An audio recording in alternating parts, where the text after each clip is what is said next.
तो 2047 के विकसित भारत की नींव रखने वाला चुनाव, आप कह सकते हैं कि भारत को तीसरी सबसे बड़ी अर्थव्यवस्था की गारंटी वाला चुनाव, तीसरी सबसे बड़ी आर्थिक महाशक्ति बनाने वाला चुनाव, आप कह सकते हैं कि 140 करोड़ भारतीयों के सपनों और संकल्पों को साकार करने वाला चुनाव।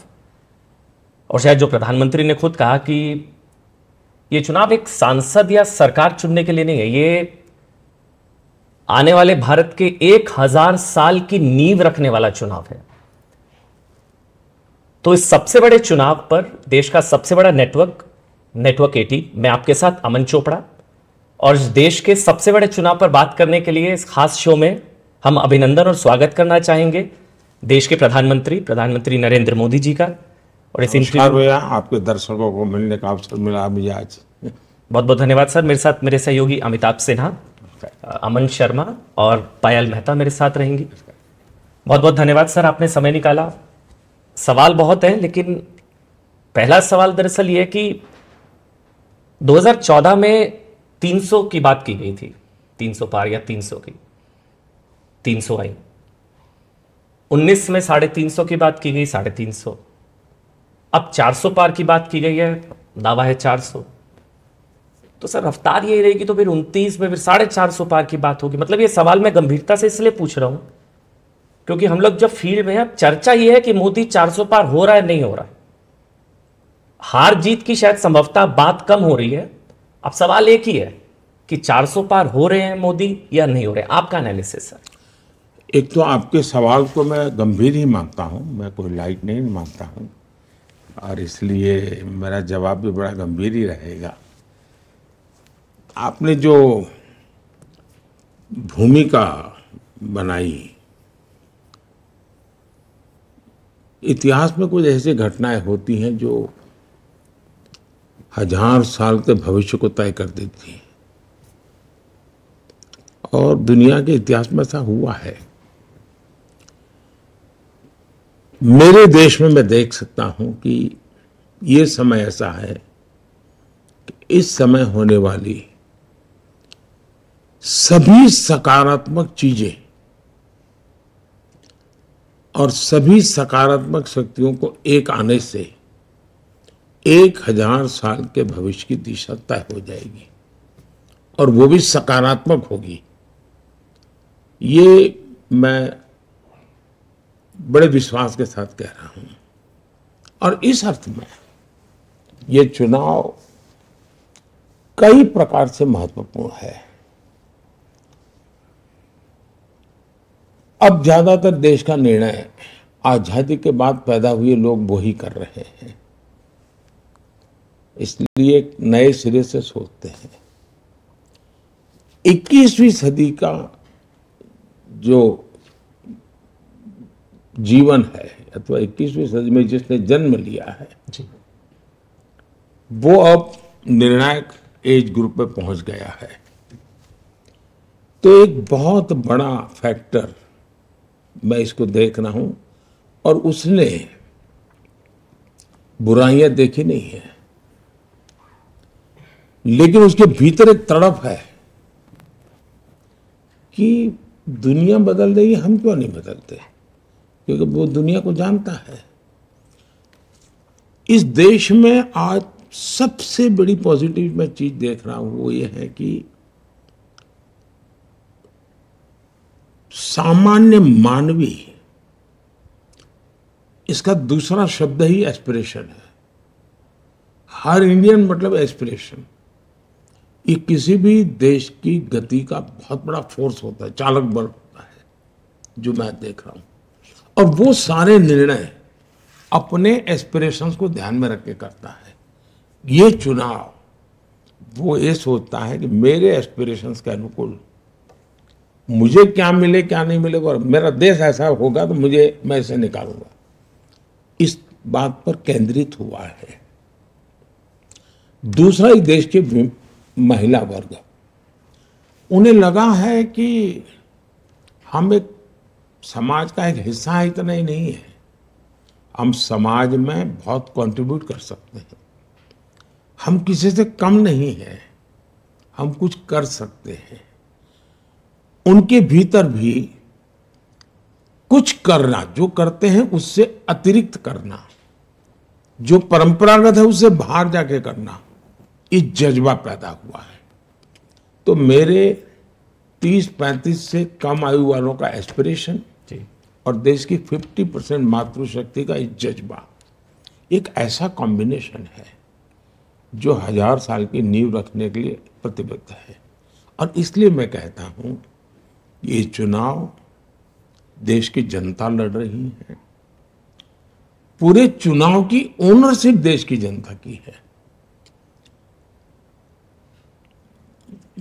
कौन नेता क्या बोलता है, क्यों बोलता है, इसका कोई महत्व मैं नहीं देख रहा हूं जी, क्योंकि जनता मन बना चुकी है। अब छोटे छोटे बच्चों के मैं इंटरव्यू टीवी पे, सोशल मीडिया पे देखता हूं, वो कहते हैं ये होने वाला है, ये होने वाला है। इसका मतलब ये सब कुछ ड्रिवन बाय सोसाइटी है, समाज के द्वारा। और इसलिए मुझे विश्वास है कि इस बार मजबूत सरकार, स्थिर सरकार, 400 पार वाली सरकार, निर्णायक सरकार, भविष्य की तरफ जाने वाली सरकार, ये मैं देख रहा हूं। मोदी जी, मैं जब आप बात करते हैं 400 पार का और कि बीजेपी 370 के पार जाएगी, एनडीए 400 के पार जाएगा, तो इसमें थोड़ा मैं अगर स्पेसिफिक्स में आपको लेके जाऊं, कई स्टेट्स ऐसे हैं, यूपी हो, बिहार हो, राजस्थान हो, छत्तीसगढ़ हो, मध्य प्रदेश हो, इसमें बीजेपी एक तरह से सैचुरेट पिछले इलेक्शन में कर गई, तकरीबन पूरा स्वीप हुआ। तो ये जो गेन्स हैं, जो 303 से 370 की जो जर्नी आप कह रहे हैं कि होगी, ये गेन्स आप किन स्टेट से देख रहे हैं? क्या ये दक्षिण भारत से आएगा, क्या ये बंगाल से आएगा, उड़ीसा से आएगा, आंध्रा तेलंगाना से आएगा? आपका थोड़ा अगर माइक्रो असेसमेंट हमें मिल पाए कि कैसे बढ़ेगा। देखिए, मैं गुजरात से आता हूं, तो गुजरात में हम कई समय से लगभग 2/3 मेजोरिटी से लेते थे।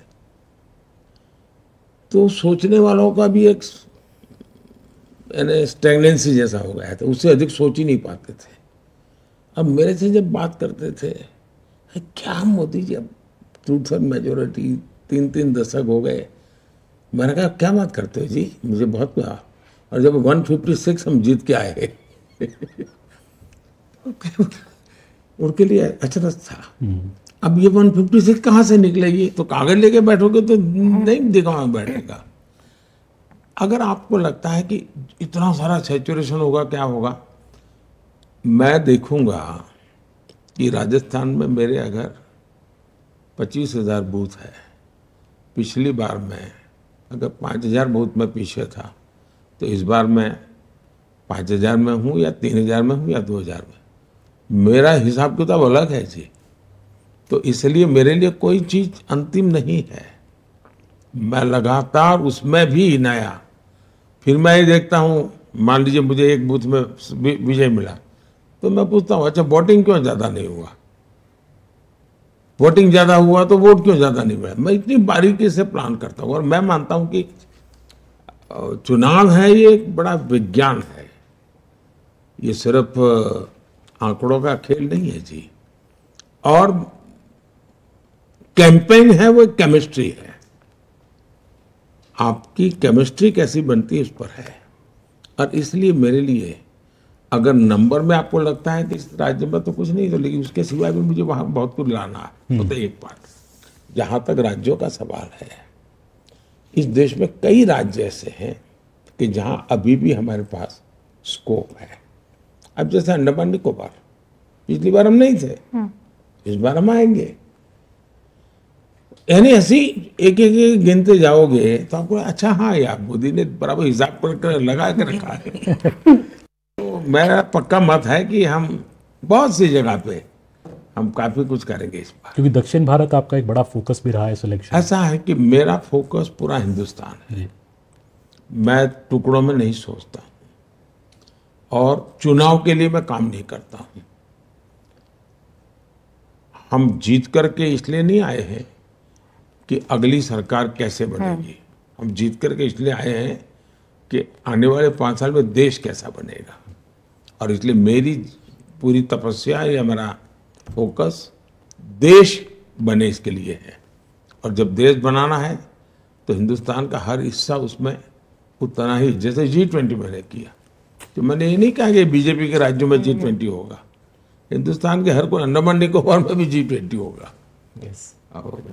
लक्षद्वीप में भी G20 होगा। मैं पूरे देश को लेकर के चलता हूँ। सर, इसी से जुड़ा हुआ एक सवाल है कि आप जब भी आप सत्ता में रहे हो, चाहे वो सीएम रहे हो, आप पीएम रहे, कभी उड़ती है बात कि ना खाऊंगा ना खाने दूंगा, एक नारा उठता है, भले ही आप ना देते हो, ना सोऊंगा ना सोने दूंगा। अब बात हो रही है एपेटाइजर 10 साल था, अब मेन कोर्स आना बाकी है। तो अब ये मेन कोर्स क्या है आने वाले थर्ड टर्म के लिए? इसको देश की जनता भी जानना चाहती है हम लोग। उसके बहुत सारे पहलू हैं, देश को आगे ले जाने का बहुत सारे पहलू हैं। अगर मैं कहूँ कि भविष्य में देश हमारा कैसे आगे बढ़ेगा, अब ये पूरी तरह हम टेक्नोलॉजी ड्रिवन एरा में है।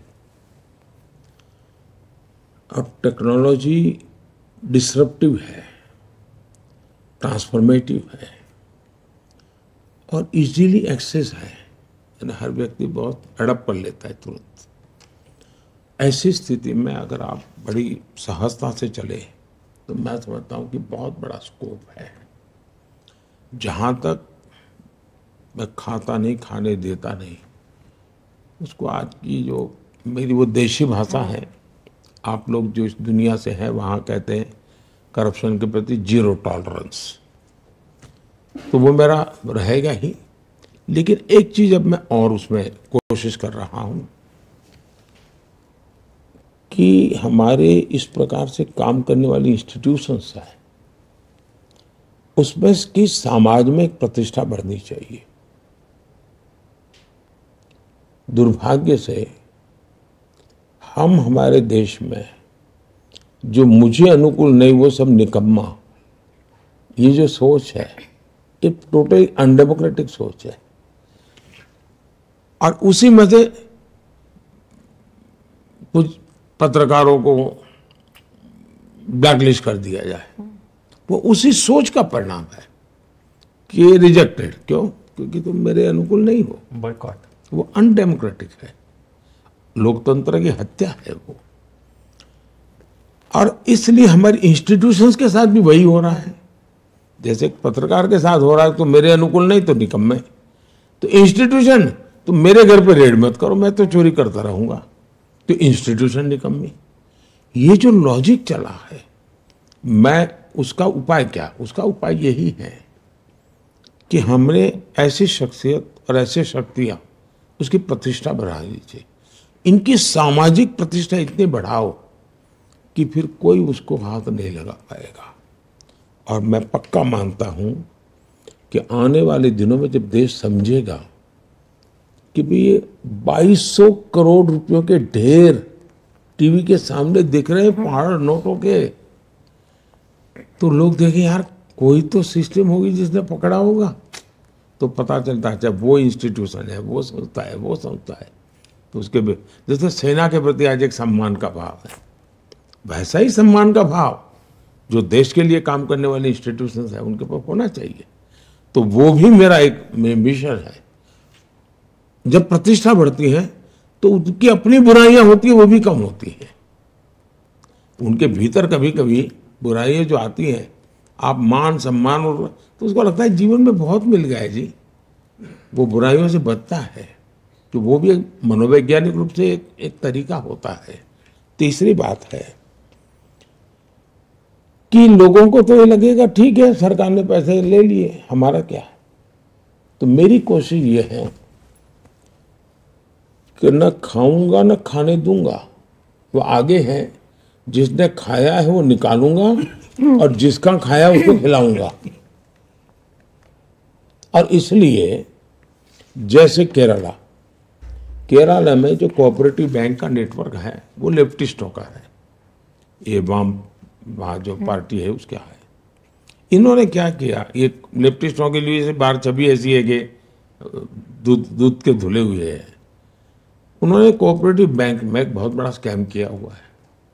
गरीबों के पैसे हैं, मिडिल क्लास के पैसे हैं, सैलरी वाले सोसाइटी उसके पैसे हैं, और बच्चों की भलाई के लिए बेचारों ने पैसे बैंक में रखे हैं।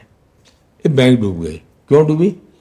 तो ये उसके संचालक जो कम्युनिस्ट लीडर हैं, उन्होंने खजाने का अपने पर्सनल व्यापार के लिए उपयोग किया और उसमें घाटा आया तो ये बैंक डूब गई, या उसमें से चोरी की तो बैंक साइफन कर गए पैसे।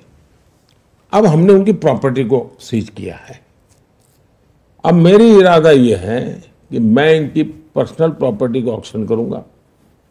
जो पैसा आएगा, ये जो बैंक में जिसने पैसा जमा किया है, उसका नाम है, उसको मैं वापस करूंगा। अब जैसे लालू जी ने,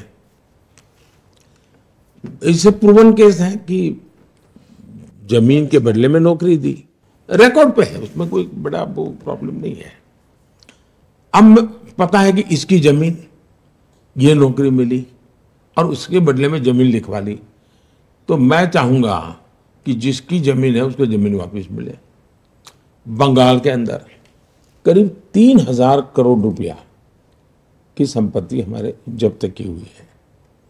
अब ये जो वहाँ रेट कार्ड है हर नौकरी के लिए कि टीचर बनना है तो ये, पीएन बनना है तो हाँ, आंगनबाड़ी वर्कर, पैसा रेट कार्ड है, कट मनी, और नीचे से ऊपर तक ये पैसे ऐसे बांटे जाएंगे, ये व्यवस्था है। अब ये पैसे पकड़े गए हैं, नोटों के ढेर पकड़े हैं। मैं खोज रहा हूं कि जिसका ट्रेल मिले कि हाँ भाई उसने यहाँ से पैसा ब्याज से लिया था, ये तारीख को लिया था, इस तारीख को इसको दिया था, या बैंक से निकाला था इधर को दिया था, तो मैं ऐसे जो ईमानदारी से मुझे हाथ लगेगा हाँ ये पैसा रियली उसका मालिक यही है, मैं ये पैसे उसको वापस लौटाऊंगा। इसलिए अब मेरा न खाता हूं न खाने देता हूं, अब आगे में है कि जिसने खाया है उसको निकालूंगा और जिसका गया है उसको खिलाऊंगा। मोदी जी, क्योंकि मैं लंबा समय बंगाल में रही हूँ तो मेरा सवाल बंगाल से जुड़ा हुआ है। अब बंगाल में क्या बीजेपी के लिए प्रोस्पेक्ट्स दिखते हैं? और दूसरी बात यह है कि माँ माटी मानुष की बात करती थी ममता बनर्जी, आपके लिए भी मिक्स्ड इमोशंस रहते हैं। कभी आपको बहुत स्नेह से वो आम भी बेचती है, टॉक मिष्टी कहते हैं हमारे बंगाल में, मतलब खट्टा मीठा टाइप का रिश्ता है। आपको लगता है कि वो कंट्रोल नहीं कर पाई जिस तरह के अट्रॉसिटीज हम देखते हैं महिलाओं के खिलाफ? हमने असेंबली इलेक्शन में भी जिस तरह का वायलेंस देखा, आपको लगता है she has lost control completely off the state? ऐसा है कि उनको ये राजनीति सूट करती है, इसलिए वो सरकारी मशीन का उपयोग ही इस मकसद के लिए करती है। एक प्रकार से उनका शासन पर इतना कंट्रोल है, लेकिन गलत दिशा में है। वे शासन पे कंट्रोल नहीं है और शासन में बैठे हुए कोई लोग करते, ऐसा नहीं है। वो खुद ही करवाती हैं, खुद ऐसे करने वालों को प्रोटेक्शन देती है।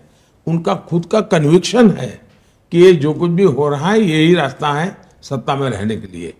और मैं मानता हूं मुख्यमंत्री जी मुझे आम भेज दें या मिष्टी दही भेज दें, वो तो शायद एक प्रोटोकॉल के हिसाब से वो करते रहते हैं, मैं उनका धन्यवाद भी करूंगा। लेकिन इसका मतलब ये नहीं है कि जो गलत हो रहा है उसके विषय में हम आंख बंद रख सकते हैं, ये तो नहीं हो सकता है। आप बंगाल में क्या प्रोस्पेक्ट्स देखते हैं भाजपा के लिए, खास करके इस इलेक्शन? भारतीय जनता पार्टी एक बहुत ही सफलता, इतनी तेजी से बीजेपी का ग्रोथ किसी राज्य में नहीं हुआ जितना बंगाल में हुआ। 3 में से हम 80 क्रॉस कर गए, 3 एमएलए थे। लेकिन मेरे देश का दुर्भाग्य देखिए और एक खान मार्केट गैंग देखिए कि जिसने सत्ता नहीं बनी इसलिए पराजय, अरे 3 से 80 क्रॉस कर गए भाई, बड़ा विजय था हमारा। लेकिन खान मार्केट गैंग ने देख लिया कि भाजपा के तो सपने खत्म हो गए। आज हमारे एमपी बंगाल में और बड़े शान से काम कर रहे हैं जी। और इसलिए भारतीय जनता पार्टी के लिए बहुत तेजी से विकास है, अद्भुत स्वीकृति है, समाज के सभी वर्गों में है। और अब बंगाल के लोग दूसरा विभाजन नहीं देखना चाहते। अब बंगाल को टूटता हुआ देखने की तैयारी बंगाल के लोगों की नहीं है। सर, बंगाल के बाद एक बार मैं दिल्ली को लेकर सवाल पूछना चाहता हूं। दिल्ली के मुख्यमंत्री अरविंद केजरीवाल 40 दिन तिहाड़ में गुजारे, बाहर चुनाव प्रचार वो कर रहे हैं, वो ये कह रहे हैं कि मतलब वो इकोसिस्टम या वो खुद इसको अपनी जीत बता रहे हैं, जैसे घोटाला हुआ नहीं, वो कह रहे हैं कि मुझे चुनाव जिताओगे तो मैं जेल नहीं जाऊंगा और रिजाइन बिल्कुल नहीं करूंगा, ये सब प्लॉट था मेरे अगेंस्ट। वो कह रहे हैं कि ये बेल है, मेरी जीत है। इसको आप किस तरह से देखते हैं सर? ऐसा है कि मैं व्यक्तिगत उनका जो मामला चल रहा है उस पर कोई भी टिप्पणी करूं उचित नहीं है, क्योंकि अभी मामला कोर्ट में है। मेरी चिंता कोई व्यक्ति नहीं है, मैं तो अदालत ने क्या कहा उसके पर अगर ध्यान केंद्रित करूं तो शराब घोटाले में हाईकोर्ट की टिप्पणी क्या है, हाईकोर्ट ने क्या कहा है, मैं उसको तो मानूंगा। एजेंसी ने क्या किया है छोड़ो, किसी बीजेपी स्पोक्स पर्सन ने क्या कहा है वो छोड़ो, वो स्वयं क्या कहते हैं वो छोड़ो। कम से कम हाई कोर्ट ने शराब घोटाले के बारे में जो कहा है और बहुत ही कड़ी टिप्पणी की है। अब चिंता का विषय ये है देश में और जो गंभीर है कि सार्वजनिक जीवन में कोई जिम्मेवारी नहीं रहेगी, अपनी खुद की बातों पर भी कोई कमिटमेंट नहीं रहेगा। सार्वजनिक जीवन में एक जमाना था, स्कूल में कोई बच्चा अगर कॉपी करता है और पकड़ा जाए तो महीने भर स्कूल नहीं आता था।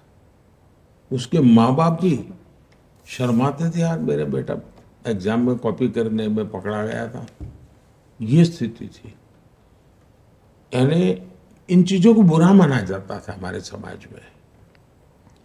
आज बेशर्मी के साथ सजा जिनको हो चुकी है, जिन पर गंभीर आरोप लगे हैं, उनको कंधे पे लेकर के आप सार्वजनिक रूप से नाच रहे हो, ये जो पतन हुआ है वो चिंता का विषय है। मुझे कोई पर्सन से लेना देना नहीं है। अगर ये हुआ तो भ्रष्टाचार की होता क्या, पहले जमाने में डाकू होते थे, महिमा मंडन होता था उनका, वो डकैती करते थे, महिमा मंडन होता था समाज में। अखबारों में भी मैं जो पहले के जमाने में 2-2 पेज स्टोरी, कवर स्टोरी मिलती थी उनको कि ऐसा ऐसा उसका तो जीवन ऐसा, वो तो ऐसा कर सकता है, और वो बड़े बन जाते थे। दुर्भाग्य से अब राजनेताओं को ये बेनिफिट मिलने लगा है कि इतना भ्रष्ट लोगों का। मैं तो हैरान हूं कि कोई अखबार वाला किसी भ्रष्ट व्यक्ति का इंटरव्यू लेने जाए। एक चार्ल्स शोभराज मैंने अखबार देखा था कि लोग इसका इंटरव्यू करने जाते थे, और आज मैं देख रहा हूं, वरना कोई भाई अब इनके विषय में एक बार क्लियर हो जाए तब तक रहने दो। ये पतन है समाज जीवन का, मेरी चिंता वो है। मोदी जी, कोई भी लीडर हैं जो प्रधानमंत्री 2 बार रह लें, थोड़ी बहुत एंटी इनकम्बेंसी आ जाती है। इस देश में 3 बार सिर्फ नेहरू जी चुनाव जीत पाए, बट आपके खिलाफ ग्राउंड पे जब हम जाएं तो लोग भी कहते हैं, बीजेपी के लोग भी कहते हैं कि एक प्रो इनकम्बेंसी है। तो 272 जब पार हुआ 2014 में, तो लोगों ने कहा मोदी जी की आंधी है देश में। अगर अब 370 पार हो रहा है तो ये क्या है? आपको लगता है आपकी लोकप्रियता भी चरम पर है, और ये प्यार क्यों है लोगों का? मैं कोई लोकप्रियता के लिए काम नहीं करता हूं, और नहीं मेरे पास मेरी लोकप्रियता नापने का कोई मानदंड है, मेरे पास नहीं है। लेकिन मैं काम क्या करता हूं उसका एनालिसिस होना चाहिए। मेरे काम में और औरों के काम में फर्क क्या है? आमतौर पर जो सरकारें चलती थी वो विज्ञान भवन में फंक्शन करो, फीता काटो, दिया जलाओ, अखबार में एडवर्टाइजमेंट दो, मीडिया को लीक करो, स्टोरी बनवाओ, और उनको लगता है देश चलता है। और ज्यादातर सरकारें उसी मिजाज में रही। कांग्रेस का पतन बहुत कम समय में हुआ था जी। देश आजाद होने के बाद चौथा चुनाव आते आते कांग्रेस ध्वस्त हो चुकी थी। संयुक्त विधायक दल बना, लेकिन कांग्रेस ने इस देश में किसी पार्टी को खड़े ही नहीं होने दिया। उन्होंने खुद ने देश के लिए करने के बजाय विरोधी दलों को खत्म करने में ही अपनी शक्ति लगाई, इसलिए ऑल्टरनेट खड़ा नहीं हुआ। अदरवाइज 67 के चुनाव में ही देश उनको रिजेक्ट कर चुका था। हिंदुस्तान में आप देखिए, सरकारों के अलग अलग मॉडल अब देश के सामने आ चुके हैं, और मैं तो मानता हूँ ये केस स्टडी का विषय है। कोई यूनिवर्सिटी करे, कोई मीडिया करे, कोई मीडिया पर्सन किताब लिख सकता है। देश ने एक कांग्रेस का मॉडल देखा है, देश ने लेफ्ट का मॉडल देखा है, देश ने पारिवारिक पार्टियों का भी मॉडल देखा है, जो of the family, by the family, for the family political पार्टियां चलती है, उनका मॉडल भी देखा है। देश ने मिलीजुली सरकारों का मॉडल भी देखा है, और बीजेपी सरकार का भी मॉडल देखा है। उसका एनालिसिस करना चाहिए, किसका क्या परफॉर्मेंस रहा, किसकी क्या प्रायोरिटी रही, किसने किसके लिए काम किया। एक 100-200 पैरामीटर तो आप देखेंगे, द बेस्ट परफॉर्मेंस वाला मॉडल बीजेपी का मिलेगा आपको। और जब परफॉर्म करते हैं तो सामान्य मानव का विश्वास बढ़ता है। फिर एंटी इनकम्बेंसी किस बात की होती है कि एक ऐसी सरकार, मेरा ये नहीं हुआ। हर एक का होता नहीं है, प्रो इनकम्बेंसी में कोई हर एक का हो गया ऐसा नहीं होता है। लेकिन आज पब्लिक मीटिंग में जाके मैं कहता हूं भाई आप लोग ये चुनाव में जो करते हो करते रहना, लेकिन मेरा एक काम करना। और कहता हूं मैं कि कहीं आप जाए, झुग्गी झोपड़ी में कोई रहता है, ऐसा मिले, या कोई कच्चे घर में रहता है, उसका नाम पता लिख करके मुझे भेज देना, क्योंकि हम जो मकान बना रहे हैं 4 करोड़ दिए हैं, लेकिन अभी भी कुछ लोग छूट गए हैं, और मैं नहीं चाहता हूं कोई छूट जाए। तो मैं 4 जून के बाद मेरी नई टर्म में मैं उनको मकान देना चाहता हूं, 3 करोड़ मकान बनाना चाहता हूं। आप अगर कोई नजर में आ जाए तब उसका विश्वास पैदा होता है कि आदमी वोट भी मांग रहा है, लेकिन साथ में काम भी कह रहा है, यार मुझे तो, मेरा तो जान है, 3 करोड़ घर बना के दे रहा है। विश्वास पैदा होता है। अब डिलीवरी जब करते हैं, और मेरी सरकार की सबसे बड़ी ताकत है, जो हिंदुस्तान की सभी सरकारें कभी मुझे कॉम्पीट नहीं कर पाई, कोई पॉलिटिकल पार्टी गुजरात में भी कॉम्पीट नहीं कर पाई, वो है लास्ट माइल डिलीवरी। मैं योजनाएं जिसके लिए बनाता हूं उसके लिए, और मेरा इसके लिए काम करने का मेरा तरीका है। मैं एक उदाहरण देता हूं। मैं जब गुजरात में था तो मैंने अलग अलग स्तर के एक 20-22 अफसरों को बुलाया। कुछ सीनियर मोस्ट थे, कुछ एकदम जूनियर थे, कोई मिडिल लेवल, कोई 20-22 को बुलाया। तो उनको पता नहीं था मैंने क्यों बुलाया, बिठाया सबको। तो मैंने सबको एक पैड दिया लिखने के लिए, वो लेकर के ही आते हैं डायरी, मैंने कि उनको दिया। मैंने कहा मुझे आप बताइए कि एक वीडियो है, गांव में रहती है, अनपढ़ है, और सरकार की ये स्कीम है, उसकी वो हकदार है। उसको ये प्राप्त करने के लिए स्टेप 1 क्या करना, स्टेप 2 क्या करना, 3 क्या करना, 4 करना, कैसे करना, कहाँ जाना, मुझे आपकी मैंने डायरी दी, इसमें लिख करके बताओ। मैंने उनको कहा लिखो। यू बी सरप्राइज, सबके सब फेल हो गए। फिर मैंने कहा, मैं कुछ वो नहीं, बड़े प्यार से बात करता था।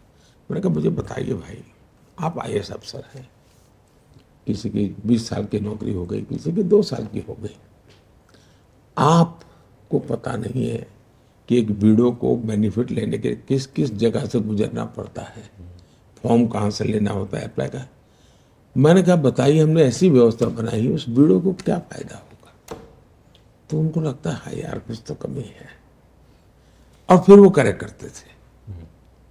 तो मेरे दिल में ये रहता है कि भाई मैं योजना बना दूं, वाहवाही करूं, एक एडिटोरियल छप जाए, ठीक है, मेरा गुजारा हो जाएगा।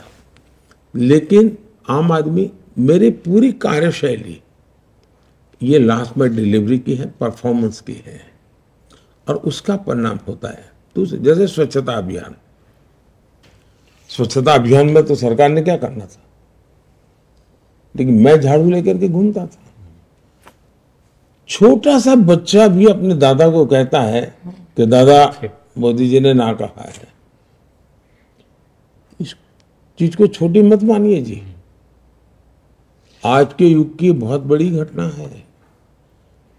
इसी के लिए आप लोगों का शब्द है प्रो इनकम्बेंसी, और इसके लिए तपस्या करनी पड़ती है, खपना पड़ता है, और निस्वार्थ भाव से कोई कुछ भी कहे सो हमने अच्छा करना है तो करते रहना चाहिए। वो देश देखता है जी, जनता जनार्दन ईश्वर का रूप है, उसको सब समझ होती है। तो मुझे आज तक मेरे जीवन में यही बेनिफिट मिला है। मुझे लगता है कि 150 पौने 200 रैलियां रोड शो कर चुके हैं अभी तक पिछले 2 महीनों में, लेकिन उससे भी ज़्यादा लग रहा है कि बदजुबानी विपक्ष की बढ़ी हुई है, उससे ज़्यादा आपके खिलाफ गालियां पड़ रही हैं। इस बार पहली बार ऐसा देखा गया है, माता पिता तक लोग सवाल मतलब बदजुबानी कर चुके हैं, गालियां दे रहे हैं।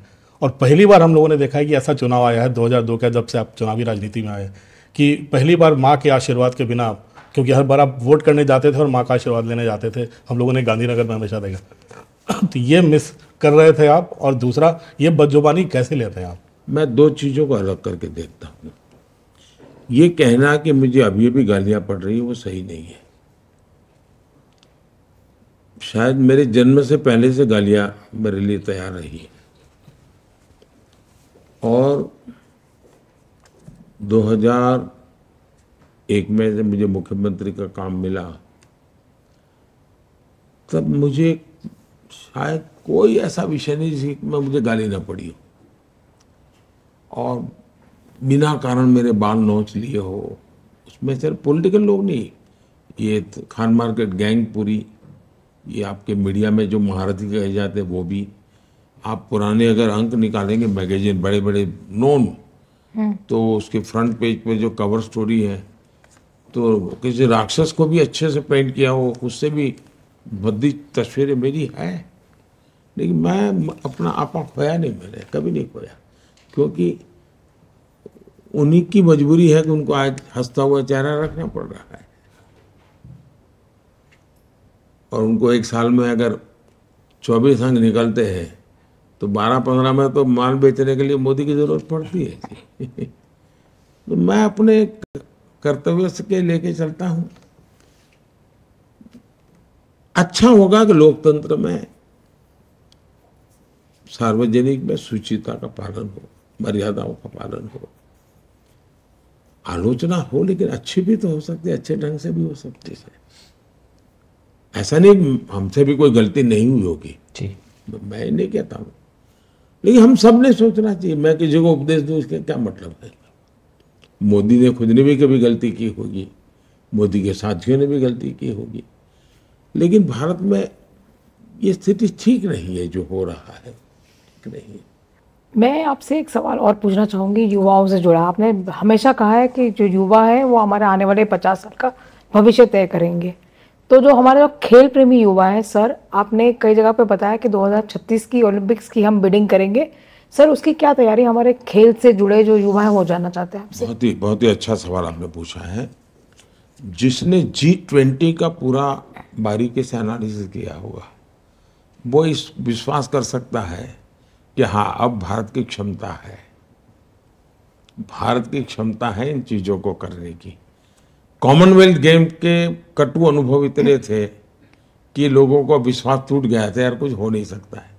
लेकिन G20 के बाद देश का विश्वास नहीं, हम भी कर सकते। G20 का दूसरा फायदा यह हुआ कि देश के 60-70 अलग अलग स्थानों पर G20 उतने ही शान से हुई, तो देश के हर कोने में विश्वास पैदा हुआ है। दिल्ली में करते तो लगता है कि सरकारी कार्यक्रम हुआ है, लेकिन एक प्रकार से पीपल्स ड्रिवन G20 हुई। इससे कारण एक विश्वास बनता है कि ये देश कितने ही बड़ी चीजों को कर सकता है। और आज के युग में मेरा मानना है कि भारत है, जैसे मैं कहता हूँ मेड इन इंडिया, तो उसके पीछे मेरे मन में है कि एक इंफ्रास्ट्रक्चर तैयार होता है, धनी लोग खर्चा करते हैं, यहाँ रहते हैं। उसी प्रकार से मैं कहता हूँ कॉन्फ्रेंस डेस्टिनेशन इंडिया में होना चाहिए। उसी प्रकार से मैं कहता हूँ कि भाई हमारे यहाँ स्पोर्ट्स इवेंट्स होने चाहिए। और मैं आजकल छोटे मोटे, अब जैसे मैं 2029 यूथ ओलंपिक मैं चाहता हूँ कि देखो इसको, चेस का वर्ल्ड ओलंपिक मैं कहता हूँ आपने बीच ओलंपिक्स का भी जिक्र किया, बीच ओलंपिक मैंने यहाँ ले आओ, 2036 हम ट्राई करें। और अभी से मैंने एक टीम बनाई है, उसको मैंने कहा है कि भाई जितने भी ओलंपिक होंगे उसमें ऑब्जर्वर के नाते 2 महीने वहाँ जाओ, स्टडी करो हर बारीकी के। और उससे भी आगे मैं बताता हूँ, मैं अटलांटा में ओलंपिक देखने गया था यूएसए में। मैं खुद खिलाड़ी नहीं हूँ, लेकिन व्यवस्थाओं को सीखना समझना मेरी रुचि है। तो मैं जाकर के देखा कि भाई इतना बड़ा इवेंट ऑर्गेनाइज कैसे करते हैं। तो मेरी प्रिय कुछ गेम में देखने जाता रह जाए, भारत के लोग खेल रहे तो, लेकिन पूरा समय मैं देखता था तो मैंने देखा बड़ा इंटरेस्टिंग था उन्होंने क्या किया था। और मैं कभी कभी बता, मैनेजमेंट मेरी रुचि है, चीजें सीखने का मेरा शौक है। 200-250 किलोमीटर दूर से कोई आ रहा है, कितने दूर? तो 200-250 किलोमीटर उसको पार करनी होगी अपनी गाड़ी, ओलंपिक स्टेडियम से 200-250 किलोमीटर, मतलब एक कार का, वहां बस होगी तो कार खाली करो, बस में बैठ जाओ। उसको जो गेम में जाना है उसका कलर, उस गाड़ी का कलर सब सेम रहता था।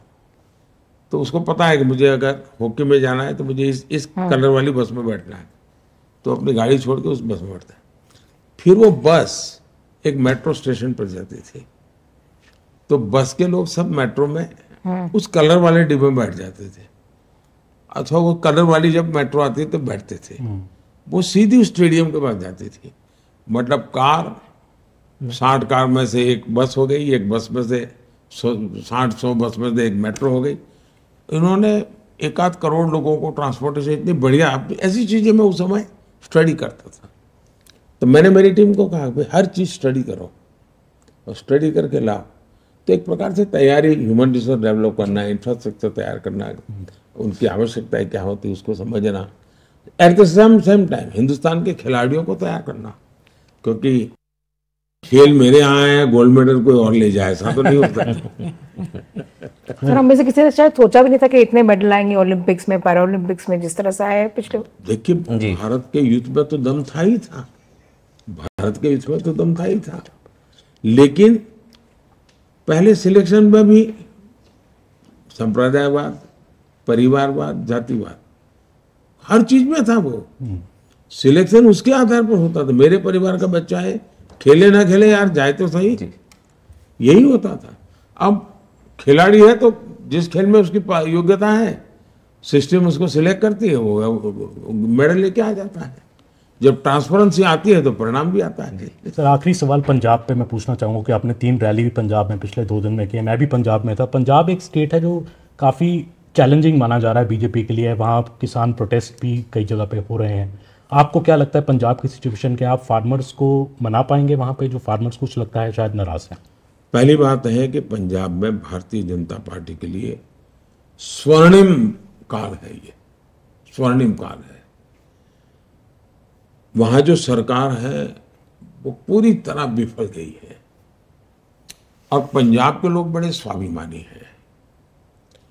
उनको दिल्ली से रिमोट से कोई सरकार चलाए, इसको पंजाब का अपमान मानते हैं और ये इनके जहन में है। और सबसे ज्यादा तब हुआ कि एक मुख्यमंत्री सरकार चलाने के लिए, गाइडेंस लेने के लिए दूसरे मुख्यमंत्री को जेल में मिलने जाए, तो ये पंजाब को बहुत हर्ट कर रहा है कि भाई ऐसा कैसी सरकार जो दिल्ली के लोग चलाएंगे तो फिर पंजाब की क्या है? इसका गुस्सा है, ये चुनाव में बाहर आने वाला है। और उनको लगता है कि भाई बीजेपी एक ऐसी पार्टी है जिसने सिख समाज के लिए भी इतना काम किया है, करतारपुर कॉरिडोर की बात हो या मैंने एक प्रकार से किसानों की भलाई के काम की बात हो, किसानों की इरिगेशन की चिंता हो, एमएसपी बढ़ाने की बात हो, सिंचाई की व्यवस्थाओं की बात करनी हो, यूरिया दुनिया भर में 3000 रुपया हो गया, हम 300 में दे रहे हैं। तो एक प्रकार से अनगिनत मैंने काम की है, उसका उनके लाभ भी हुआ है। तो भारतीय जनता पार्टी के लिए सबसे ज्यादा मैं मानता हूं कि बेनिफिट है। और इवन जो मैंने जो मिलेट का किया है ना जी, वो वहाँ के किसानों को छूता है। उनको लगता है यार हमारा मिलेट अब दुनिया में बिकेगा, उसको गर्व हो रहा है जी, उसको आनंद हो रहा है। तो ऐसी बहुत सी चीजें हैं जिसका परिणाम मिलने वाला। और खासकर पंजाब को लेकर जो करतारपुर का जिक्र आपने रैली में किया, वो भी एक चर्चा का विषय है कि क्या हमने 71 में वो मौका गंवाया, करतारपुर भारत में हो सकता था, वो मौका क्या हमने गंवाया। बहुत बहुत धन्यवाद प्रधानमंत्री जी, नमस्कार आपने समय निकाला चलिए और सभी सवालों का जवाब दिया। बहुत बहुत धन्यवाद। धन्यवाद। धन्यवाद सर।